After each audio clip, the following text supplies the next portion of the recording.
Fui alertado para tomar muito cuidado com o vídeo de hoje, porque qualquer coisa que eu disser de errado sobre a Justiça Eleitoral pode até provocar a derrubada do canal da Gazeta do Povo no YouTube.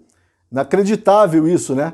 Mas tudo bem, eu vou pisar em ovos aqui para dizer que a Justiça Eleitoral, o TSE, os TREs, esses penduricalhos ridículos do nosso sistema judiciário, essa jabuticaba que consome 10 bilhões de reais por ano, se transformou, sim, num órgão de perseguição e coação. Mas vamos por partes, como já dizia Jack o Estripador e todos os tiozões do churrasco que repetem essa frase. Nestas eleições, o TSE assumiu um protagonismo que é desproporcional à sua relevância.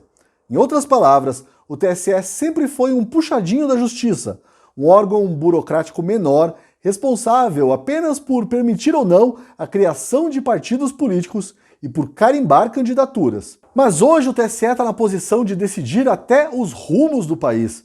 Eu diria, inclusive, que até o fim das eleições, o TSE é mais importante e poderoso do que o STF. E a gente não pode se esquecer nunca, jamais, em hipótese alguma, que o TSE está sendo presidido hoje por Alexandre de Moraes, um homem obcecado pela ideia de ser um salvador da democracia. Aqui eu sou obrigado a evocar a frase do grande Mencken, que dizia que essa ânsia toda por salvar a humanidade nada mais é do que uma desculpa para controlá-la. Será que o Alexandre de Moraes já leu Mencken? Ao contrário das muitas decisões aleatórias recentes da Justiça Eleitoral, sejamos justos, o TSE não proibiu o presidente Jair Bolsonaro de exibir qualquer imagem do 7 de setembro em sua campanha eleitoral. O TSE proibiu o uso dessas imagens aqui, do evento oficial, do ato cívico-militar do 7 de setembro. Bolsonaro com a primeira-dama, Michele Bolsonaro, ambos parados em posição de sentido. Bolsonaro, a primeira-dama e autoridades cantando o hino da independência. Michele Bolsonaro aplaudindo e rindo, e o Bolsonaro com um sorriso assim meio congelado no rosto.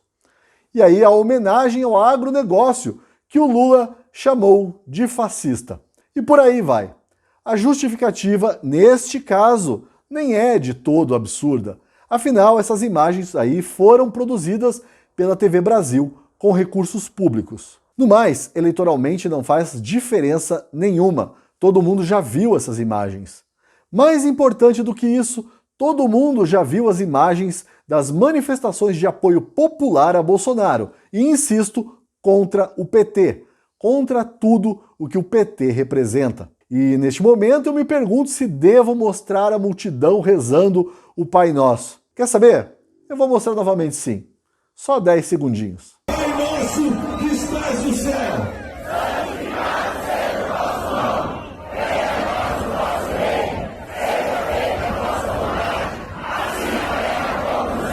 Voltando à vaca fria, o problema das decisões recentes do TSE são, na verdade, dois. Primeiro, a sensação de arbitrariedade, aleatoriedade e até de perseguição de uma decisão sem valor prático nenhum. Essas imagens, até aqui proibidas, a questão vai ser decidida logo depois que esse vídeo for ao ar, não fazem nem cócegas no eleitor do Lula.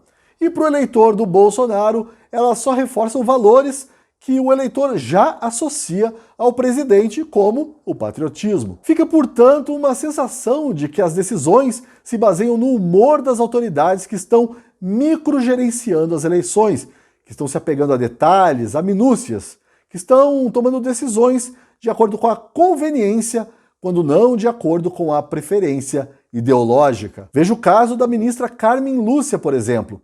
Num dia ela decide permitir que Lula chame Bolsonaro de fascista e até de miliciano. No outro, ela resolve mandar os apoiadores do presidente tirarem do ar uma publicação que associava Lula, o PT, a esquerda, à invasão de igrejas e à perseguição a cristãos. A ministra disse que é fake news.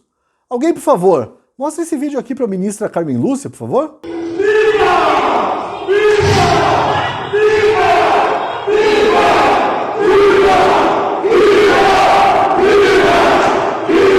Aproveita e mostra também essas excelentes matérias que a Gazeta do Povo tem publicado sobre a perseguição do ditador nicaragüense Daniel Ortega, amigão do Lula, a Igreja Católica.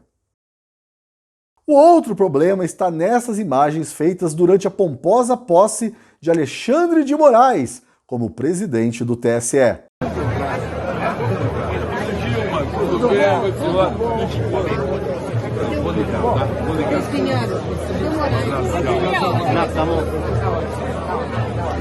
Tá aí o candidato e ex-presidiário Lula tratando o ministro Benedito Gonçalves do TSE como se fosse seu cachorrinho de estimação, dando carinhosos tapinhos na cara do ministro e, em troca, recebendo a promessa de um telefonema nada republicano, como se não houvesse nada de mal nisso. Aliás, já falei para vocês que foi esse mesmo Benedito aí quem proibiu a exibição das imagens do 7 de setembro na propaganda do Bolsonaro? Pois foi ele mesmo. O que pode ser apenas uma coincidência, claro, mas também pode não ser. Pior, pode ser um sinal de que a elite, o poder constituído, o establishment, o status quo, chame como quiser, deposita em Lula a esperança de ver seus privilégios mantidos. E aqui eu não estou falando apenas de carro oficial, das viagens, do auxílio isso, auxílio aquilo. Eu estou falando do privilégio de dar ordens, de impor uma visão de mundo e principalmente do privilégio mais perigoso de todos, o de tentar transformar o mundo numa trágica distopia esquerdista. Cris, agora é com você. Posso te garantir que só tem um jornal no Brasil que ainda se posiciona sobre o que importa, pela liberdade de expressão, contra a corrupção, por um país mais próspero. É a Gazeta do Povo. Está esperando o quê para assinar? Eu reforço a pergunta. Está esperando o quê para assinar a Gazeta do Povo? Tire o escorpião do bolso e aproveite a nossa promoção do bicentenário da independência. Por apenas R$ 6,00 nos primeiros 4 meses, você tem acesso completo ao site. Inclusive, olha aí, a essa crônica em que eu dou a receita do famoso Cuscuz Clã. Clicando no link que está na descrição deste vídeo, você recebe ainda os e-books Capítulos da Independência, Jornalistas da Independência e Guerras Esquecidas da Independência.